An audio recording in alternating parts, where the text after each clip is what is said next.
Well, there are a lot of things that you should never put in your mouth, and in particular, a highly poisonous fruit. Luckily, most of them have, well, an extremely, a shit taste. and therefore, naturally, you wouldn't consume them unless you have the same stomach as a goat. So you wouldn't eat that, that's for sure. Edible. Yeah.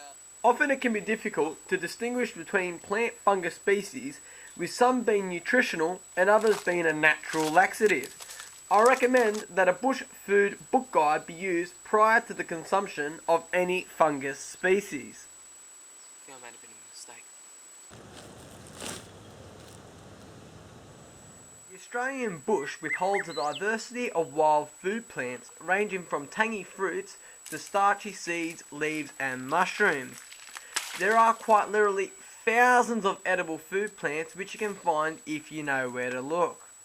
However, with most bush foods they may require pre-preparation before they are consumed, such as leaching, drying or even roasting. The Aboriginal Native Australians were the best gatherers and hunters of the Australian landscape by far. The Aboriginals used to eat, and somewhat they taste a bit like a sweet tomato, a little bit bitter. Now, there are also a number of insect species which can be consumed which offer quite a reasonable supplementary protein and energy feed. Just by being productive and rowing. Probably see all of them there. I can get myself a good feed.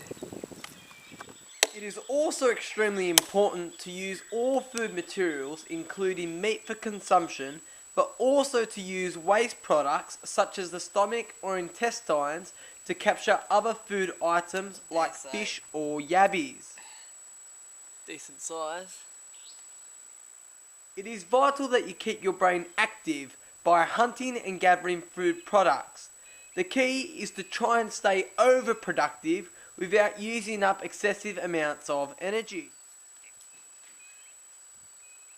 Having a routine will help in your efficiency to develop a balance of energy expenditure to help in the equilibrial balance with energy consumption.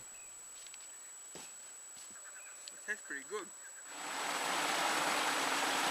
Now, when hunting animals, you're not always going to succeed first time. And quite often, it may take many multiple attempts and different types of strategies before you eventually capture your target species.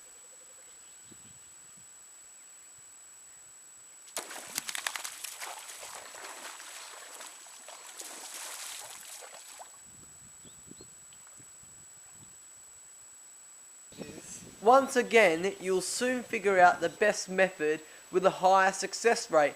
And yes, often you may look like a bit of a stooge in the process. Yeah, I got him pretty good, that's for sure. Hey mate. Particularly what I like to do is I like to chase him into a terrain where it's nice and thick, where there's logs, big branches. The more jumping, the more manoeuvring he has to do, the more energy, tighter he gets. So it's all about picking a location, forcing him towards that location, but most of all, it's about being persistent. So when do you start to notice that you've spent so long in the bush that you start to go crazy? Well, kind of when this starts.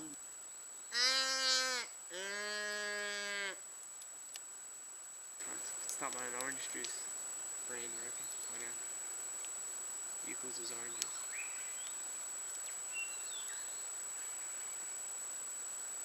Flies seem to be a bit of a problem. Hey, relax. Relax, alright? He just doesn't want to let my hat go, do you? You just see just the absolute ambition of the guy not to let go of my hat. Well, actually, a way to keep yourself sane, which I found, is through dancing, or as Michael Jackson would say,